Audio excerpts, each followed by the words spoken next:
Hey guys, welcome to Ridoy Netbid YouTube channel. আজকের ভিডিওটিতে কথা হবে ডেল ব্র্যান্ডের একটি নতুন ল্যাপটপ নিয়ে। আর ল্যাপটপটির মডেল হচ্ছে Dell Vostro 153500। তো আজকের এই ভিডিওটিতে আপনারা এই ল্যাপটপটি সম্পর্কে টোটাল একটা বিস্তারিত ধারণা জানতে পারবেন।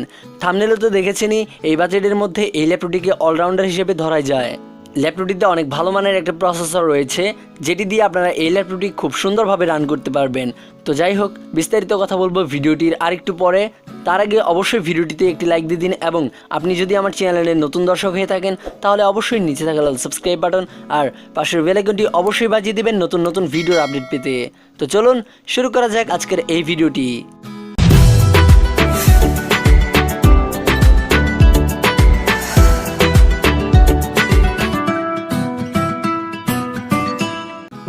যারা ডেল ভস্টো সিরিজের ল্যাপটপগুলো একটু দেখেছেন তাদের কাছে এই ল্যাপটপটির ডিজাইনটাও সেম লাগবে, কারণ এটিও ডেল ভস্টো সিরিজের একটি ল্যাপটপ।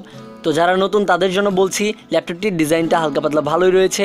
ল্যাপটপটির ডিসপ্লের দিকে যদি আমরা প্রথমেই তাকাই, এর ব্যাজেলগুলো অনেক ন্যারো, সো এর কারণে ডিসপ্লে কোয়ালিটিটা অনেক সুন্দর লাগতেছে। আবার যদি একটু নিচের দিকে আসি, ডেল এখন মোটামুটি একটু বড়সড়ই টাচপ্যাড তৈরি করে, তো এই টাচপ্যাডটাও একটু বড়সড়। তো আমার মনে হয় অবশ্যই আপনারা এই টাচপ্যাডটা ইউজ করে অনেক ভালো ফিল করবেন। আর এতে একটি স্ট্যান্ডার্ড কিবোর্ড ব্যবহার করা হয়েছে, কিবোর্ডের মানটাও মোটামুটি ভালোই রয়েছে। ডেল ব্র্যান্ডের একটি ব্র্যান্ডিং রয়েছে, সেটা হচ্ছে ডেল ব্র্যান্ডের একদম ল্যাপটপের ওপরে, হয়তো তার ডিসপ্লেতে আপনারা দেখতেই পাচ্ছেন। তো এটাও অ্যাজ ইউজুয়াল স্বাভাবিক। তো এক কথায় বলতে আমার কাছে ল্যাপটপটির লুকিংটা খারাপ লাগেনি, এর ডিজাইনটা প্রিমিয়াম এবং গুড লুকিংই রয়েছে। তো যাই হোক, এবার এই ল্যাপটপটির কনফিগারেশনগুলো আপনাদেরকে জানিয়ে দিই। এতে আপনারা প্রসেসর হিসেবে পাচ্ছেন ইন্টেল কোর i3 11 জেনারেশনের প্রসেসর। এই প্রসেসরের মডেলটি হচ্ছে 1115G4। এই প্রসেসরের বেস ক্লক স্পিড হচ্ছে 3.00 GHz আপ টু 4.10 GHz। আমার কাছে এই প্রসেসরের বেস ক্লক স্পিডটা একটু অবাক লেগেছে, যেটা আর কি 3.00 রয়েছে। তো সাধারণত আমরা বেস ক্লক স্পিড অন্য প্রসেসরের ক্ষেত্রে এর থেকে অনেক নিচে পাই। আশা করি একটু হাই লেভেলের কাজগুলো আপনারা এই ল্যাপটপটি দিয়ে খুব ভালোভাবেই রান করতে পারবেন, মানে এই প্রসেসর দ্বারা। দেন এই ল্যাপটপটিতে আপনারা ডিসপ্লে হিসেবে পাচ্ছেন 15.6 inch full HD anti glare LED backlight display, যার রেজলিউশন হিসেবে থাকছে 1920x1080 পিক্সেল। প্রথমেই বলেছিলাম ল্যাপটপটি কিন্তু অলরাউন্ডার, সো এর ডিসপ্লেটাও অনেক ভালো। ল্যাপটপটির ডিসপ্লেতে আপনারা এলইডি ব্যাকলাইট একটা ডিসপ্লে পাচ্ছেন, আশা করি এর থেকে আপনারা অনেক ভালো শার্পনেস পাবেন। দেন এতে আপনারা র্যাম হিসেবে পাচ্ছেন 4GB DDR4 র্যাম, এবং এতে স্টোরেজ হিসেবে থাকছে 1TB HDD।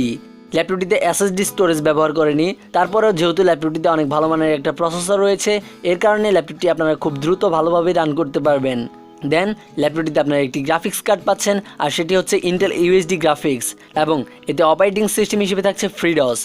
যদি এই ল্যাপটপটির ব্যাটারির দিকে তাকাই, তাহলে এতে আপনারা ব্যাটারি হিসেবে পাচ্ছেন 3 সেল 42AH ব্যাটারি, যার ব্যাটারি ব্যাকআপ আমার মনে হয় প্রায় অ্যারাউন্ড আপনারা 5 থেকে 6 ঘন্টার মতো ইজিলি পেয়ে যাবেন যদি আপনি টুকটাক কাজকর্ম করে থাকেন। কিন্তু যদি আপনি একটু হেভি ইউজ করেন, তাহলে এর ব্যাটারি ব্যাকআপটা আপনি প্রায় 3 থেকে 4 ঘন্টা প্লাস পেয়ে যাবেন। তো আশা করি ব্যাটারি ব্যাকআপটা নিয়ে কারো কোনো প্রবলেম হচ্ছে না। এতে আপনারা 45 ওয়াটের একটি ফাস্ট চার্জার পেয়ে যাচ্ছেন, যেটি দিয়ে আপনারা এই ব্যাটারিটাকে খুব দ্রুতই চার্জ করে নিতে পারবেন। তো এবার যদি একটু ওপরে টপ বেজেলের দিকে তাকাই, নজরে আসবে একটি ওয়েব ক্যামেরা, আর সেটি হচ্ছে HD+ একটি ওয়েব ক্যামেরা, যেটি দিয়ে আমার মনে হয় হালকা পাতলা ভিডিও কলিংয়ের কাজটা খুব ভালোভাবে কমপ্লিট করতে পারবেন আপনারা। যদি এই ল্যাপটপটির নেটওয়ার্ক অ্যান্ড ওয়্যারলেস কানেক্টিভিটি অপশনের দিকে তাকাই, তাহলে এতে আপনারা পাচ্ছেন ওয়াইফাই এবং ব্লুটুথ। এতে আপনারা পোর্টস কানেক্টর অ্যান্ড স্লট হিসেবে পাচ্ছেন একটি USB 2.0 পোর্ট, একটি USB 3.2 Gen 1 type C port, দুটি USB 3.2 Gen 1 type A port, একটি HDMI পোর্ট, এবং একটি headphone and microphone combo jack. ল্যাপটপটিতে আমার মনে হয় কারো কোনো পোর্টস নিয়ে কমতি হবে না, কারণ ল্যাপটপটিতে বাজেটের মধ্যে যথেষ্ট পরিমাণের ভালো এবং দরকারি পোর্টসগুলো রয়েছে। তো যাই হোক, এবার এই ল্যাপটপটির ওয়েটটা আপনাদেরকে জানিয়ে দিই। তো এই ল্যাপটপটির ওয়েটটা হচ্ছে 1.78 কেজি, যেটা আমার কাছে এই ল্যাপটপটির ক্ষেত্রে মিডিয়ামই মনে হয়েছে, কিন্তু আরেকটু ওয়েটটা যদি কমাতো তাহলে আরও ভালো লাগতো, মানে আরেকটু ল্যাপটপটি স্লিম করা দরকার ছিল। এই ছিল আর কি ল্যাপটপটির একটা স্পেসিফিকেশনের ধারণা। তো ল্যাপটপটির কোন স্পেসিফিকেশনটা আপনার কাছে সব থেকে ভালো লেগেছে সেটা অবশ্যই কমেন্ট বক্সে লিখে যাবেন।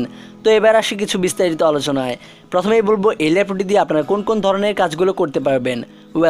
যেহেতু এটি একটি মিডিয়াম বাজেটের ল্যাপটপ এবং এটিতে একটি মিডিয়াম লেভেলের প্রসেসর ব্যবহার করা হয়েছে, যদিও ল্যাপটপটির প্রসেসরের জেনারেশনটা একদম লেটেস্ট, তারপরেও ল্যাপটপটির প্রসেসরের কোয়ালিটিটা কিন্তু মিডিয়াম। তো এই ল্যাপটপটি দিয়ে আপনারা চাইলে ইন্টারনেট ব্রাউজিং থেকে শুরু করে হালকা পাতলা video editing, web design, official work স্টুডেন্টদের যে কোনো কাজ মোটামুটি ভালোভাবেই করতে পারবেন।